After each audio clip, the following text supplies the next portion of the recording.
SI ஆகிட்டோம், என்னோட aim அது பண்ணிட்டோம். அதுக்கப்புறம் என்னது? சம்பளம் வாங்குறது. கரெக்டு தானே? சம்பளம் வாங்குறது மட்டும்தான் இருக்கும், அதில் வேற என்ன இருக்கும்? ஆனால் அதில் மக்களுக்கு சேவை செய்யணும். நம்ம என்னன்னு புரிஞ்சுக்கணும். நம்ம பார்க்குறோம், படத்தில் பார்க்குற மாதிரி இப்போ சொன்ன பசங்க கத்துனாங்க சிங்கம் சிங்கம்னு.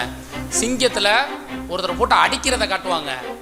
ஆனால் அடித்ததுக்கப்புறம் என்னென்ன பிரச்சனை வரும், அடைக்கிறதுக்கு முன்னாடி என்னென்ன பிரச்சனை வரும் அப்படிங்கிறதெல்லாம் அதில் என்ன பண்ண மாட்டாங்க, காட்ட மாட்டாங்க.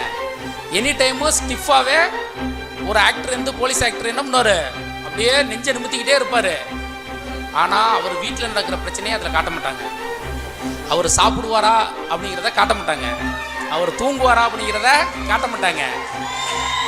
அவர் வீட்டில் சில நிகழ்வுகளில் போய் பங்கேற்கலைன்னா அவங்க வீட்டில் நடக்கிற பிரச்சனைகள் என்னங்கிறத காட்ட மாட்டாங்க. அவர் ஃபினான்சியலாக எவ்வளோ சஃபர் ஆகுறாங்கிற விஷயத்த படத்தில் காட்ட மாட்டாங்க. காட்டுறது ஃபுல்லாகவே என்ன இருக்கும், 4 பேரை போட்டு அடிக்கிறது, 4 பேரை வந்து உதைக்கிறது, வீரவசனம் பேசுறது, 2 பேரை சுடுறது, இது மட்டும்தான் காட்டுவாங்க. அதுக்கப்புறம் ஒரு போலீஸுக்கு இருக்க டிஃபிகல்ட்டிஸை காட்ட மாட்டாங்க. ஸோ வந்ததுக்கப்புறம் நம்ம முதல்ல எந்த இடத்துக்கு வந்திருக்கோம், இங்கே நம்மளோட ரோல் என்ன அப்படிங்கிறத நம்ம என்ன பண்ணணும், தெரிஞ்சுக்கணும். தெரிஞ்சுக்கிட்டு வேலை பார்க்கணும். நான் அப்போ முதன்னு தெரிஞ்சுக்கிட்டது, நான் லாஸ்ட் டைம் கூட சொன்னேன், என்னோட எப்போவுமே நான் யோசிக்கிறது, காவல்துறையை ஒரு அதிகாரமாக நான் பார்க்க மாட்டேன். போலீஸுங்கிறது வந்து ஒரு அதிகாரம் கிடையாது, அது ஒரு சமுதாய பொறுப்பு. சாதாரண பொறுப்பு கூட கிடையாது, அது ஒரு சமுதாய பொறுப்பு.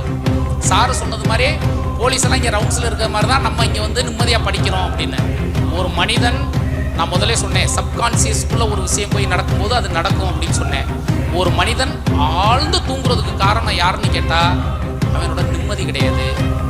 அந்த நிம்மதிக்கான காரணம், நமக்கு ஏதாவது ஒரு பிரச்சனைனா போலீஸ் வெளியில் நிற்கிறாங்க, யாரோ ஒருத்தவங்க வந்து நமக்கு பாதுகாப்பாக இருக்காங்க அப்படிங்கிறாங்க.